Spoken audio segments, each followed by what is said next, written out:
देखो गाइस बिगो स्पेशल है। यहाँ पर है नारियल का लड्डू, ये है चिवड़ा का लड्डू, चिवड़ा का लड्डू, ये है मूली का लड्डू, ये है सिमल तरुल बोलता है, ये है गुड़, ये है मेन तिल का लड्डू, हम लोग का नेपाली का मेन है। ये सिमल का लड्डू, सिमल का तरुल, ये तिल का लड्डू, दही, ये दही, ये चिवड़ा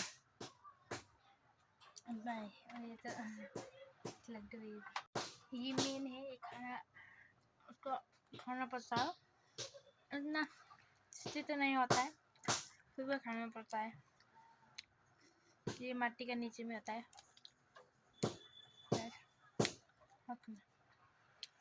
इसको एक बार खाना पड़ता है।